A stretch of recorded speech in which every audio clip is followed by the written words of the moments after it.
This is a true crime podcast. It contains adult themes and content and may not be suitable for all listeners. Listener discretion is advised. You lost all constitutional rights the moment you walked through that door.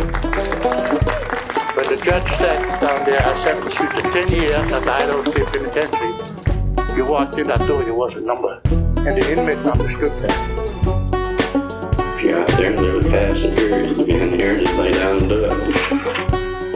Those inmates that were here in the institution during an execution, it had an impression on them that maybe was still with them to some extent. Maybe they don't think about it anymore, but it had an impression on them, I'm sure. They wouldn't let me out until I get back to stuff. 7 months later, I give it back to them. That was one of the problems we ran into. Is you had 5 or 6 guys that were sitting in a place smoking and joking and drinking coffee. Pretty quick, they'd hatched a plan in there to get under your skin some way or try to figure a way out. Welcome, folks, to a special live episode of the Behind Gray Walls podcast. My name's Anthony, and I'm joined here with Samuel. Hi, everybody. Yay, happy Treefort. Happy Podfort. Unfortunately, Dr. Sky has a new job. We can click to the next slide here. She's in Washington, D.C., and she can't make it, but she did record us a little message. So you can click again. We can tune in to Dr. Sky here. Hello everyone, it's Sky. I'm so sad that I'm not there in Idaho. As you guys can probably tell with the Washington Monument behind me, I am here in Washington, D.C., and I'm not here on vacation. I live here now. After graduation, was able to eventually get a job here in Washington, D.C. as a full-time tour guide.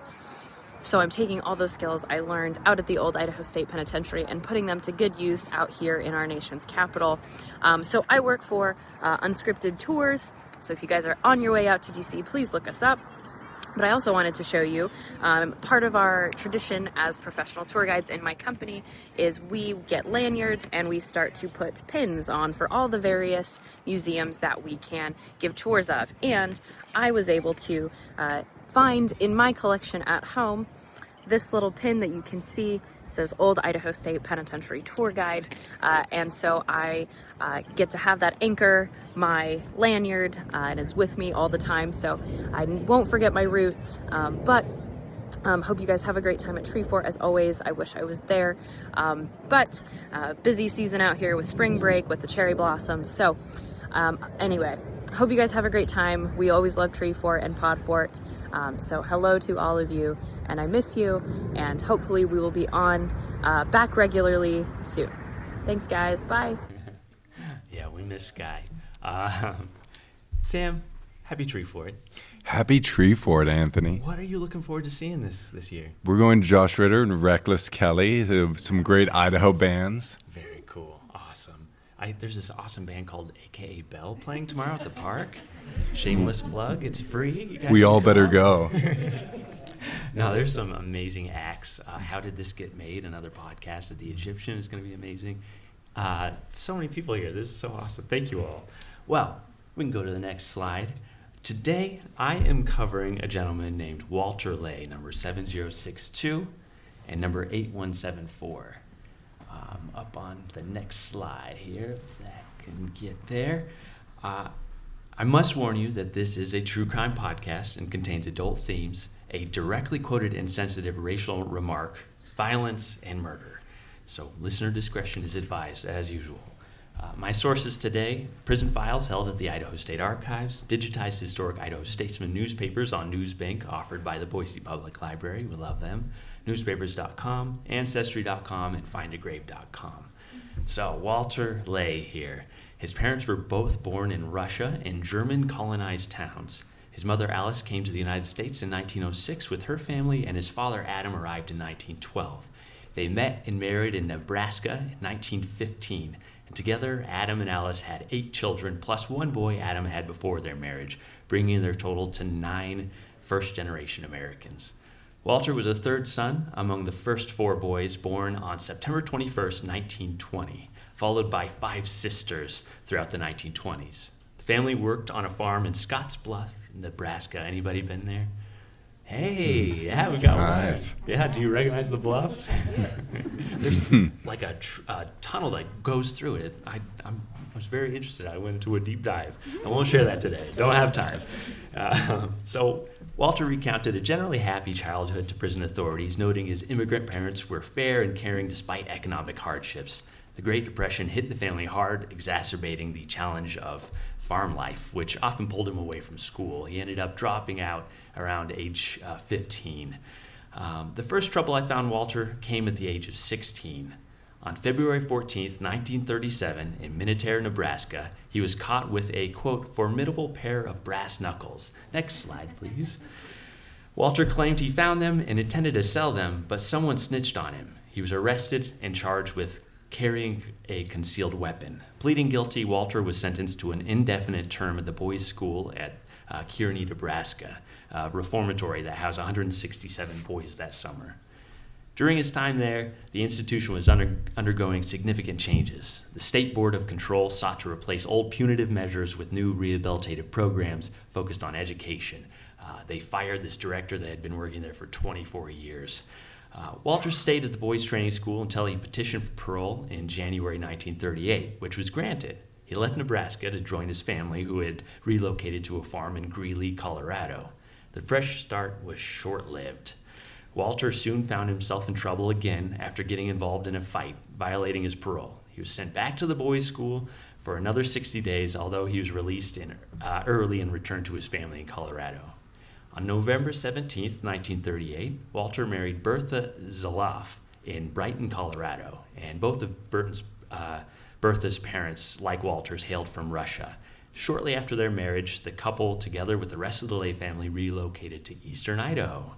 There, they began a new life as farmers in Idaho Falls. Walter and Bertha went on to have 2 daughters together.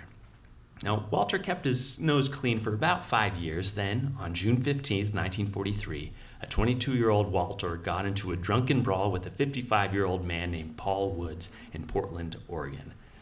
Anybody watch the Jake Paul-Mike Tyson fight? Kind of same age range there. You can go to the next slide here.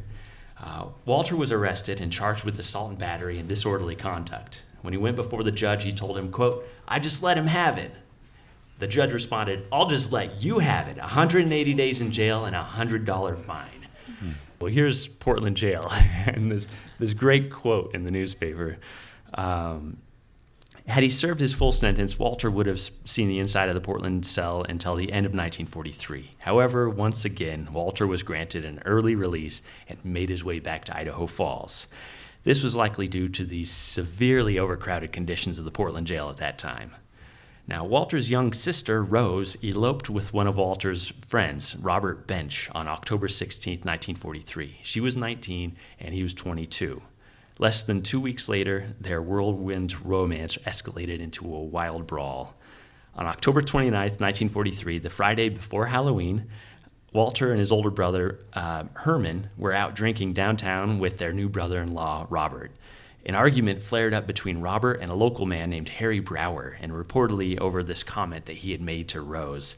Despite Harry Brower's attempts to defuse the situation with an apology, Robert, a private in the United States Army who was actually AWOL from his base at Fort Douglas, was itching for a fight. The dispute spilled outside, with Walter and Herman Lei actually keeping onlookers at bay as these two men fought over Rose. As they slugged it out, the police were called. Officers Bert Hansen and Dan Wilson got the radio call and cruised to the bar on Broadway between Shoup and Cottage Avenue. You can go to the next slide here. As they were pulling up, Walter Lei struck Harry Brower, knocking him against the rear of a parked car. The officer naturally came in and put Walter under arrest. Robert Bench tried to stop him, saying, hey, it was my fault. He's the one who started this whole fight. And the officers told him, yeah, you're under arrest too. At that time, Walter's brother, Herman, pounced on the officer's back. Walter broke free, and it was this new whole-scale brawl between the Lei brothers and the police. Police Captain William O'Brien arrived on the scene, followed shortly by Chief Carlson. 4 officers against the Lei brothers. While these 8 men beat each other, Walter's wife became hysterical, tried to jump in and save them, which escalated this brutal scene. After numerous punches, the police got the upper hand and took control of the situation. They cuffed the 4 men and drove them to the station. After dropping them off, 3 of the officers actually went to the LDS hospital for treatment for severe bruises, and Captain O'Brien actually had a tooth knocked out in this melee. So back at the police station, things were just beginning for the officers booking the Lei brothers.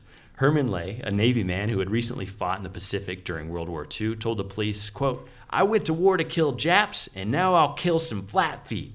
While an officer searched Herman, Walter intervened. He grabbed a nightclub out of the hand of an officer, John Bartlett, and hit him with it over the head 3 times. He then turned and struck Officer Hansen on the head once.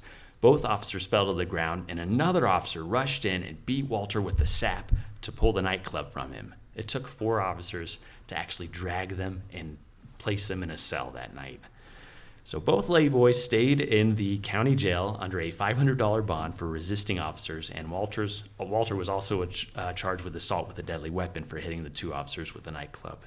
During their trial, 2 witnesses came before the court on behalf of Herman Lei, members of the local chapter of the VFW, the Veterans of Foreign Wars, who explained that Herman recently received an honorable medical discharge from the United States Navy because of his wartime service in the Pacific. The jury deemed him not guilty. It took the jury 3.5 hours to reach the verdict for Walter. He was found guilty of resisting police officers, but not for assault and battery. He was fined $300 and sentenced to 6 months in the Bonneville County Jail. You can go to the next slide. In February 1944, just 2 months into his 6-month sentence, Governor Batolfson granted Walter Lei a reprieve due to, quote, ill health and suffering from a nervous condition, end quote.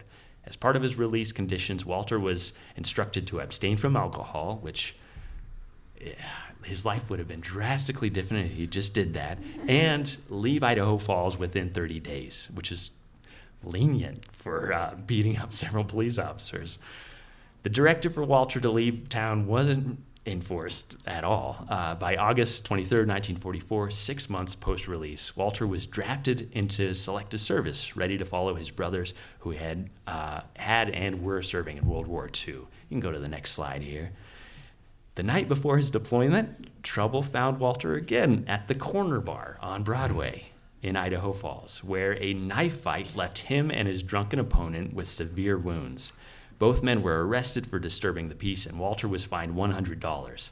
The sheriff was keen to send him off, so Walter was quickly released from the jail to join the Army at Fort Douglas in Utah. Just a week later, Walter was sent back to Idaho Falls to allow a gash on his neck to heal before his military service could start. You'll see this in just a moment. Despite these plans, Walter actually never served in the Army. He did manage to keep out of trouble, though, for a while, marking a brief period of calm in his otherwise tumultuous life.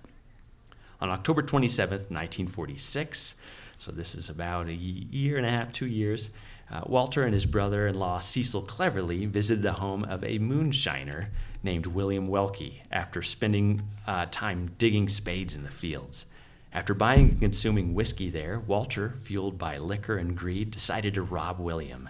Brandishing his revolver, he demanded $50. When William resisted, Walter struck him with the gun, severely beating him. The pair then looted the home, taking over $200 in currency and several bottles of whiskey and wine. You can go to the next slide here. You can see Walter and his brother-in-law here. When William regained consciousness, he alerted the police, who promptly tracked down Walter and Cecil in Walter's trailer. They recovered the stolen whiskey and about half the stolen cash. Cecil admitted to the robbery, but claimed he only took the money and did not participate in the assault. And it was actually noted that Cecil's intervention probably saved William's life, as Walter's violent outbursts could have turned deadly. The prosecutor later remarked, quote, prisoner was the leader in the crime and, according to blank, would have killed him if it hadn't been for the intervention of Cleverly, end quote. Ultimately, both men pled guilty to first-degree burglary and were sentenced to terms ranging from 2.5 to 15 years in the Idaho State Penitentiary. So you can go to the next slide.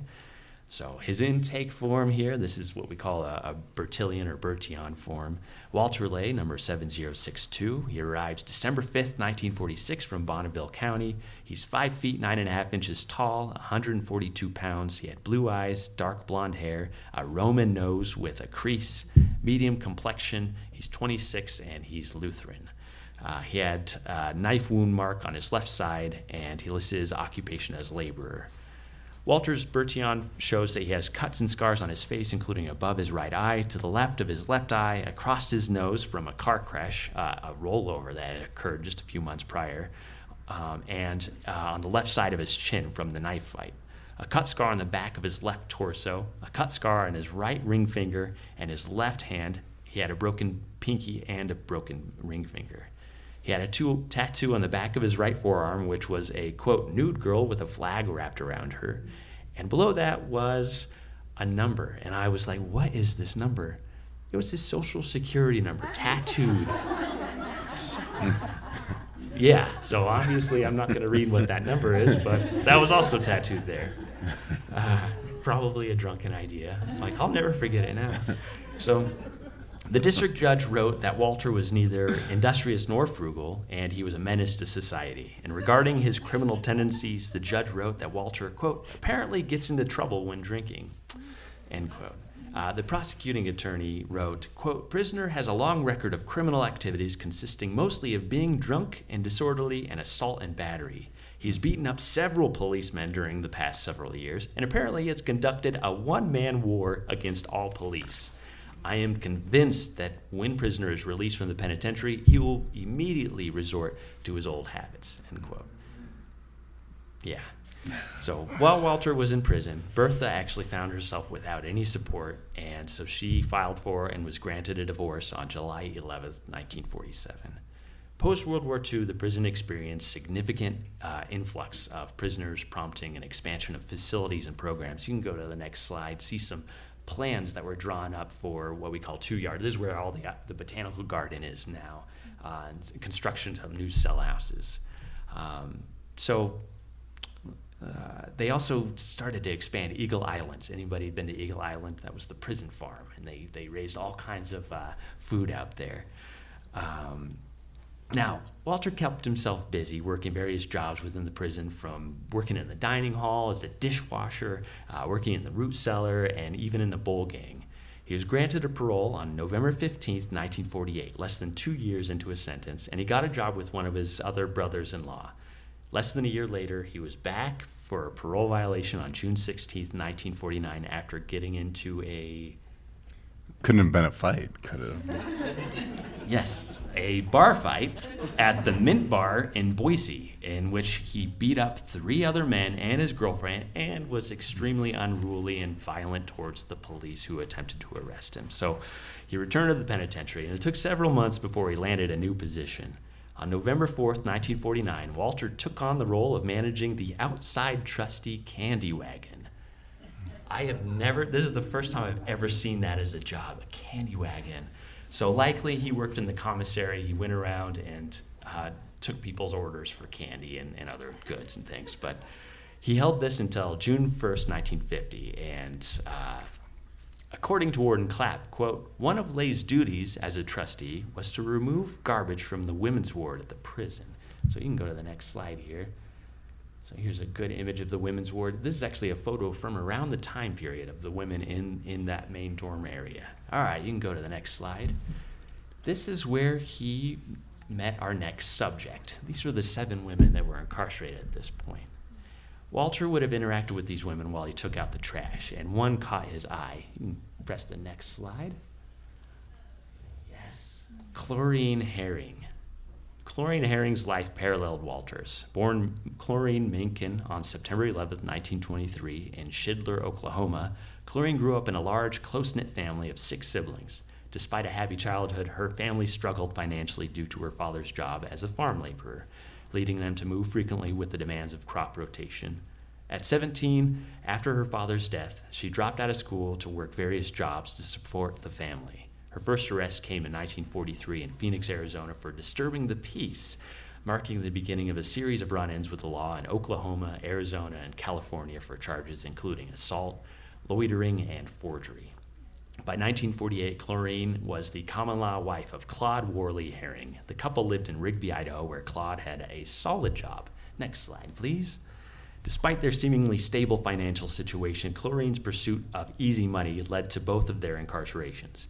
In May 1949, she attempted to cash a forged $64 check at a Safeway in Rigby, which led to her arrest and subsequent sentence of 14 years for forgery and Claude's incarceration as an accomplice. So husband and wife brought to the state penitentiary. You can go to the next slide. Chlorine entered the women's ward where she joined 6 other women, while Claude was relegated to the main prison yard. With walls between them, it wasn't long before they filed for a divorce. We can only imagine the looks and conversations Walter and Chlorine may have had when he came to take the trash out. Regardless, the two fell for each other. Walter and Chlorine were both released in June 1950. They were free to be together at last. Their parole officer said that they were breaking their parole by being together without being wed, so he wanted to help them out by granting them the opportunity to be legally bound to each other. A month after release, in a celebration of their freedom and independence, they were married on July 5th, 1950. You can go to the next slide. Prison chaplain Harry Strong served as their officiant, and Walter's sister and brother-in-law / former accomplice Cecil Cleverly served as witnesses. Next slide.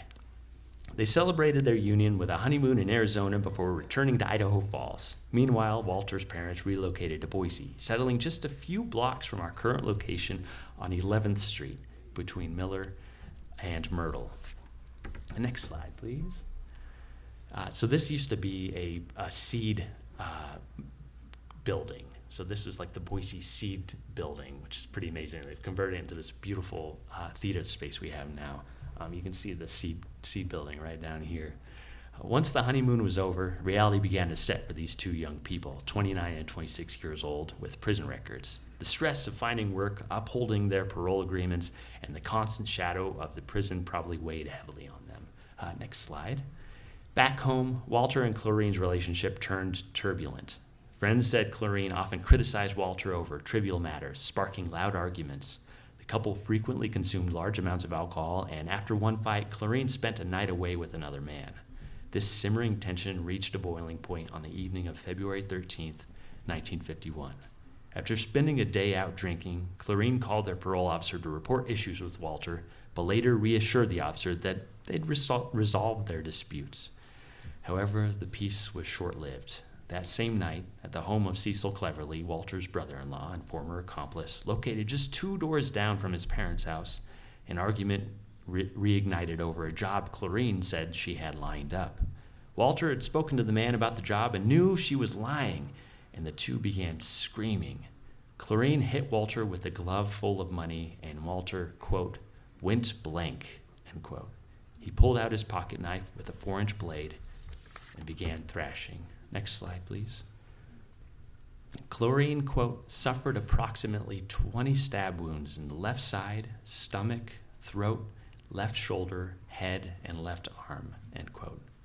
When police arrived, she was laying in a pool of blood on the floor. She was rushed to the hospital where she was pronounced dead.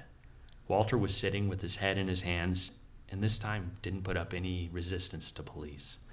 He admitted, but insisted that he couldn't remember what had happened. Quote, I state that I do not actually remember stabbing her because I had lost all reason and did not know what I was doing. But I do state that I must have stabbed her because the knife belonged to me and there was no one else who would have done the stabbing. Oh, end quote.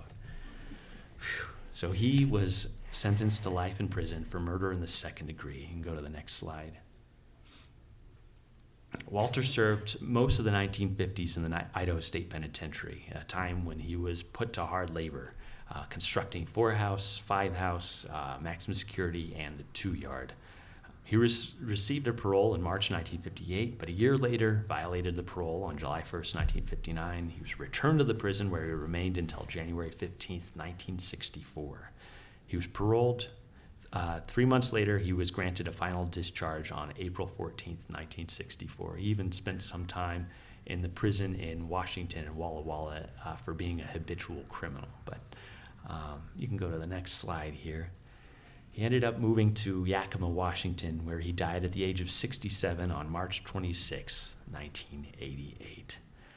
And that is the brutal, wild story of the barroom brawler Walter Lei. Wow, that was sad. I'm so sorry.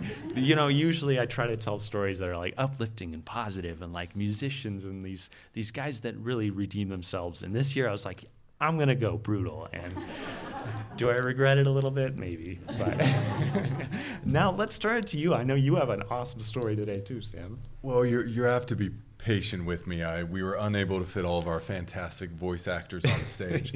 I promise I'm going to do my very best, but I'm still working on the accents. Could we do my next slide, please?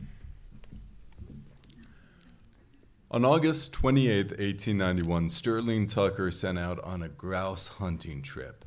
An accomplished outdoorsman, he traveled with Sam Wilson, Frank Wells, and McGregor into the wilderness of Sun Valley. As the four men pushed their ways down to the banks of the Big Woods River, they did not find any grouse, but they did find a massive bear. The bear, a mother protecting her 3 cubs, roared her displeasure at the intruders. Startled but confident, the men decided to take on the forest titan. Wilson fired his shotgun, but the shot did little to intimidate the mother bear. She charged. Wilson's horse bucked him off before bolting in fear. The other hunters scrambled up the nearest trees for safety. The Ketchum Keystone later reported, "The mother bear escaped, as did the hunters." This wasn't the first or last time Sterling Tucker went bear hunting. Just a year later, the Ketchum Keystone poked fun at him again, playfully warning him before another trip. "They must bear in mind that there are plenty of bears in the Bear Mountains. Keep a sharp lookout, boys, lest the bears bear down upon you and strip you bare of all your clothing before your legs could bear you away. And then you'd have to return home feeling very much embarrassed. This is not a bear story, but we hope our friends can bear to read it." Can we do the next slide? Like a slow news day to spend that much time coming. Well, it turns out the editor and likely author of this teasing article was none other than Laura Conway Tucker. Not only was she Idaho's first female newspaper editor, but she was also Sterling's mother. Though Sterling, a strong, handsome actor and miner, earned the respect of many in Idaho, he was never too important to escape a bit of playful ribbon from his own mother. Today, I will share with you the story of Sterling Tucker, the bear hunter. But naturally, this story would be incomplete without us talking about his mother, Laura Conway Tucker, a trailblazer for women in Idaho. I hope your guns are loaded, your horses are saddled, and your patience is steadfast, because before we're through, you might just have to bear your way through a few more puns. Can I get my next slide? Laura Conway was born on June 7, 1844 in Little Rock, Arkansas, to John Conway and Mary Thruston. She came from a remarkable family. Her father, a well-respected pioneer and physician during the California Gold Rush, accompanied the Walker filibuster south, where he allegedly killed a rival in a duel in the tropics of Central America. Her family also claimed that her cousin, Montlucket Thruston, died defending the Alamo. Whether either of these stories were true or not, one thing was certain: Laura's family was no stranger to the violence of Western expansion. By the time Laura was 6, her family had moved to the bustling boomtown of Los Angeles, California, but at 18, she returned to Little Rock, where she married 26-year-old Major James Tucker, who led a regiment of Confederate soldiers. In 1864, Laura gave birth to their first child, a daughter named Molly. A year later, their son Jimmy was born, and when the Civil War ended, James returned home, and for a short time, the family was reunited. But tragedy struck in 1869 when young Jimmy passed away, just 4 months before Laura gave birth to another son, Sterling Tucker, on July 10th. Misfortune continued to shadow the family. In 1872, James Tucker died, leaving Laura widowed with an 8-year-old daughter and a 3-year-old son. With no means to support herself and her children, Laura found herself at a crossroads. Next slide. Laura moved west to Nevada before settling in Ketchum, Idaho during the 1880s to raise her 2 children. It was there in the heart of Sun Valley that she found her true calling. She was going to write. She began working for the Ketchum Keystone and later became its editor from 1892 to 1899. In doing so, she became the first female newspaper editor in Idaho's history. But that title barely scratches the surface of her accomplishments. Laura became a passionate advocate for the temperance movement and the women's suffrage. She was an active member of the Ketchum Social Club, the Literary Club, and she even served as a trustee for the Ketchum School District. Beyond her civic involvement, she wrote poetry, volunteered for local theater productions, hosted parties, baked for community fundraisers, and on top of all of it, she raised her 2 children. In 1881, Laura became a grandmother when her daughter Molly gave birth to Edward Fairfax Tucker. Edward's father remains a bit of a mystery. Molly was only 16 and unmarried at the time, and while she kept quiet about his identity, she did disclose that he was an English immigrant. Despite the unexpected circumstances of Edward's birth, it was clear he became the joy of his grandmother's life. In 1885, Molly passed away at 20, forcing Laura to bear yet another child. From that moment on, Laura took on the role of Edward's guardian, raising him as her own. Around this time, Sterling had his first run-in with the law. In 1887, at the age of 18, he'd already suffered significant losses. His father, brother, and sister had all passed away, leaving his 43-year-old mother to raise his nephew alone. It's possible that Sterling was trying to earn a little bit of extra money to support his mother, or perhaps he was simply acting out. That May, Sterling and George H. Knight were indicted for corralling hogs and cattle too close to Indian Creek, Haley's primary water source. Misdemeanor. In 1889, Sterling found himself in more serious trouble when C.H. Kilbourne accused him of pulling a gun and firing at him. However, Justice Hostin dismissed the case due to lack of evidence. Sterling soon took on the dangerous job of delivering Ketchum Dickey mail, a difficult journey through the Sawtooth Mountains, especially in the winter months. His physical endurance became the subject of numerous newspaper articles, which frequently praised his strength and courage. Alturas County covered a massive mountainous area. Law enforcement struggled to patrol the region efficiently, and the sheriff couldn't be everywhere at once. Next slide, please. Recognizing Sterling's strength, endurance, and reputation as a skilled horseman, Sheriff McPherson decided to give the 22-year-old a chance, appointing him as deputy sheriff. Despite Sterling's prior offenses, many people still described him as good-natured, physically strong, and dependable. The sheriff saw potential in the young bear hunter and gave him an opportunity to make a different path for himself. Sterling's position as deputy did not come without its challenges. That summer, he attempted to arrest Frank Richards and Charles Judge, but the 2 men overpowered him and beat him badly. Despite this, they were charged only with assault and battery rather than resisting an arresting officer. The opposite of what happened in Anthony's story. Their punishment, a mere $5 fine each. The Woods River Times fumed over the court's lenient decision. Beyond his role as a lawman, Sterling was a frequent performer in community theater. In 1892, he starred in Our Domestics, portraying Mr. Quiver, a music professor, and the love interest of the female lead, Caroline. This seemed to be a reoccurring theme in his theatrical career. Sterling was often cast as the romantic lead. Sterling kept his hair short and combed, a trim mustache, and in photographs he has very soulful eyes. In 1894, Sterling ran for constable of Ketchum. However, his political aspirations did not pan out, as records indicate that by the following year he'd returned to mining. This time, however, his ventures proved increasingly profitable. Through hard work and long days in the mine shafts, Sterling finally began to see his efforts pay off.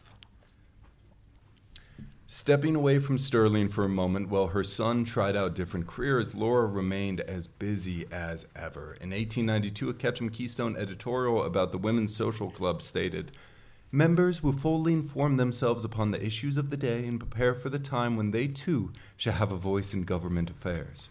Just as Laura predicted, women gained the right to vote in Idaho in 1896, and she went on to serve on a jury herself in 1899. By the turn of the century, she moved to Boise with Edward, where she continued to attend and host just as many parties and social events as she had in Ketchum.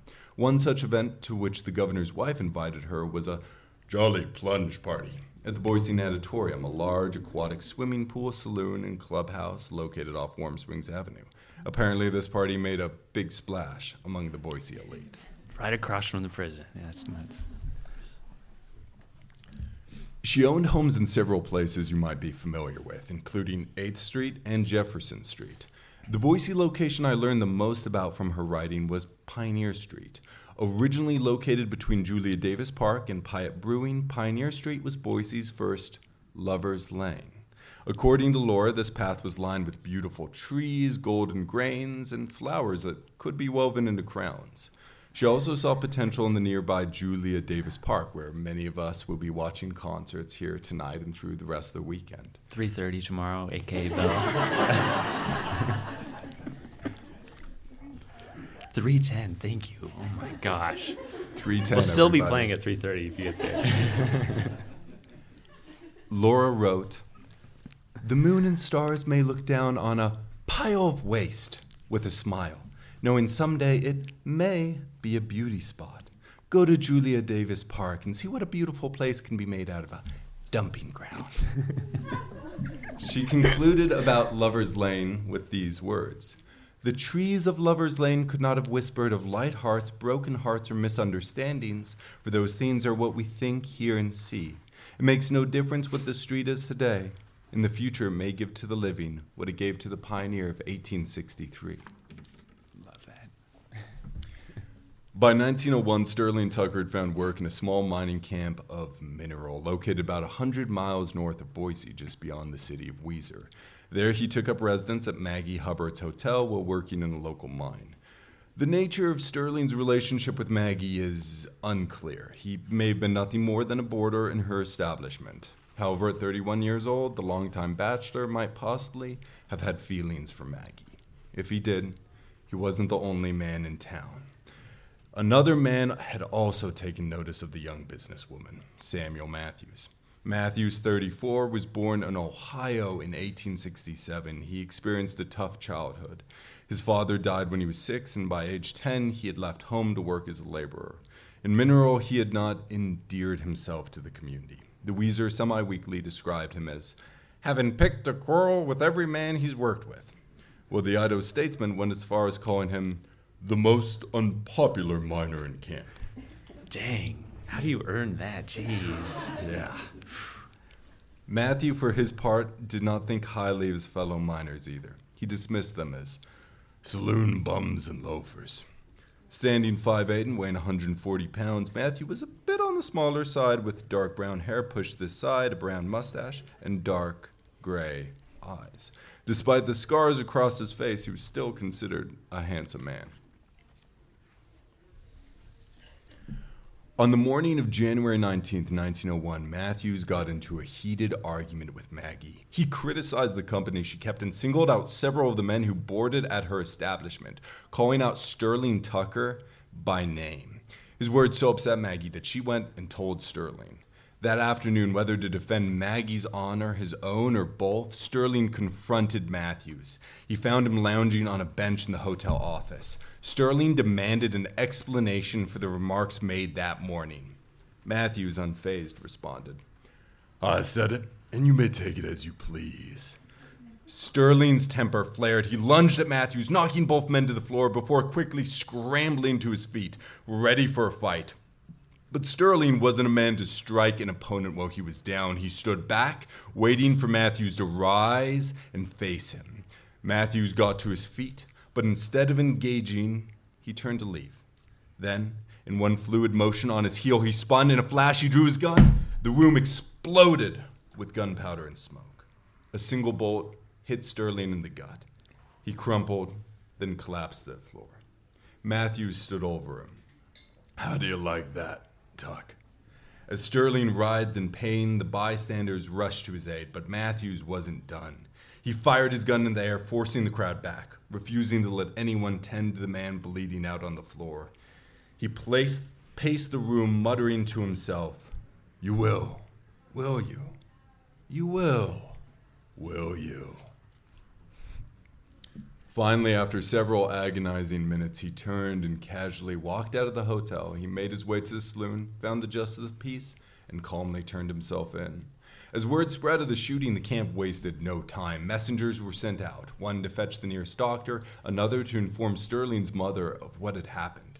Dr. Stevens and Dr. Numbers soon arrived. If those names sound familiar, Dr. Numbers was the same surgeon who removed a bulge shot through Ira Harder's face in episode 94 of last season.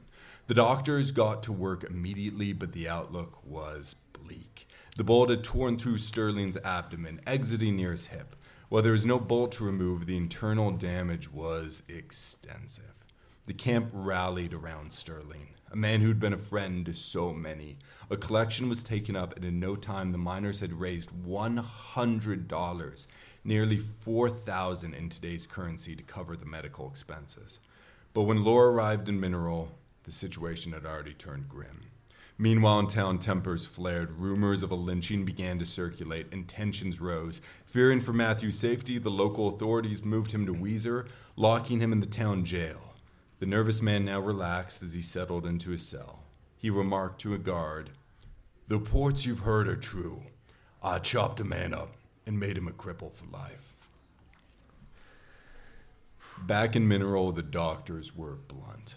Sterling would not survive in the unsanitary conditions of the mining camp. Maybe, just maybe, if they could get him to Boise, the hospital might offer him a fighting chance, but Boise was out of the question. The roads leading to the nearest train station, 24 miles away, were buried under deep snowdrifts, now unpassable even by horseback. Naturally, Laura found herself desperate to get her son to Boise, no matter how slim his odds were. The men who'd gathered there to support their friend and his mother during this desperate moment might have exchanged looks. Then one by one, they left, returning with their coats and snowshoes. Together, hands wrapped blankets around Sterling and lifted him onto a stretcher and hoisted them onto their shoulders. Sterling had spent countless miles trekking through blizzards. At great risks to himself, he had made important deliveries. Now, for the first time, it was he who needed to be delivered. His friends could not save him, but they could carry him.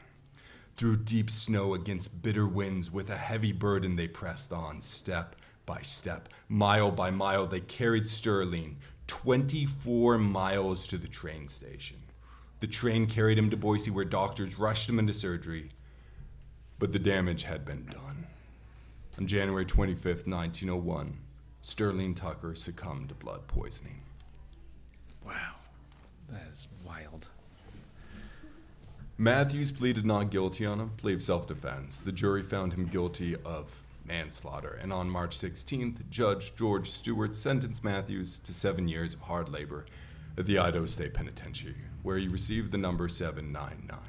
Matthews went on to be incarcerated with St. Cyr from episode 51, Ida Larrity from episode 20, and Len Douglas, episode 81, who I did my Podfort story on 2 years ago.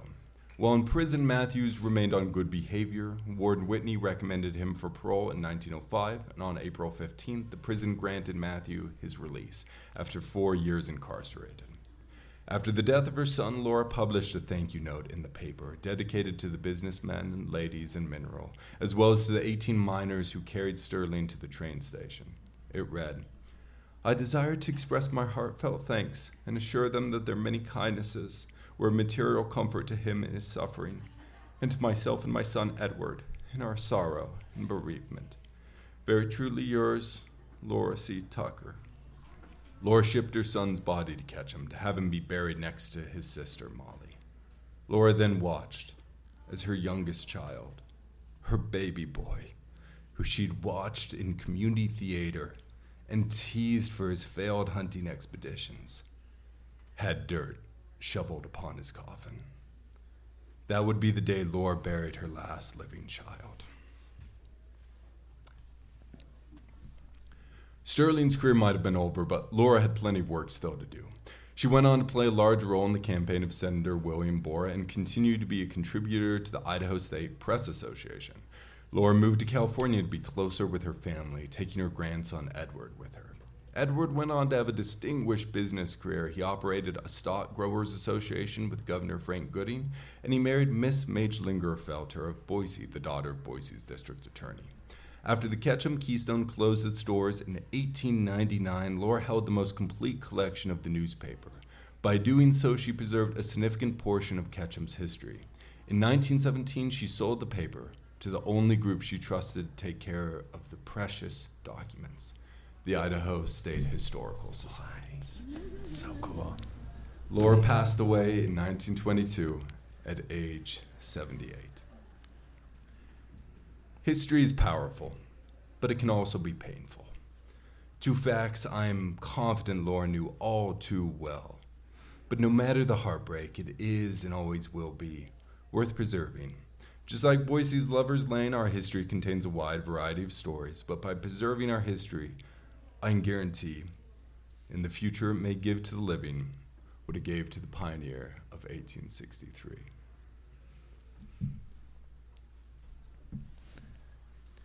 Big thank you to Owen over at the Idaho State Archives for helping me track down and digitalize these photos today. And a big thank you to Liam over at the Community Library Center for Regional History in Ketchum, Idaho, for helping me put together the details on the Tucker family history. Wow. Awesome work, Sam. I love that. That's touching from like Civil War, the Alamo, being this first journalist. Wow, that's incredible. And then we actually go through these collections of these Ketchum Keystone, like these newspapers that directly connected to her, and to cover a story from the perspective of a victim, like for the first time on the podcast. That's so cool. Nice job. Thank you. Wow. Well, thank you guys so much. We can go to the next slide here. Thank you to Treefort Music Festival, to Podfort, to Birthday Girl / Treefort Archivist and Podfort Director, Alicia Grayfier, and our sound guy, Derek. Happy Treefort, everybody. Do your own time. Do your own number. Thank you. We'll see you around. Come get some stickers, too. Yeah, thank you.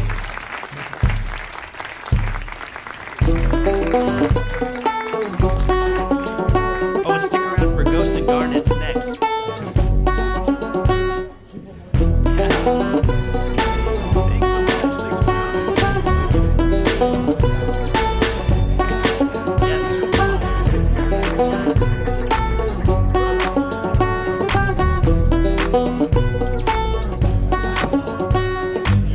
If you enjoyed Behind Gray Walls, please rate, review, and subscribe on your favorite podcast app so you never miss an episode.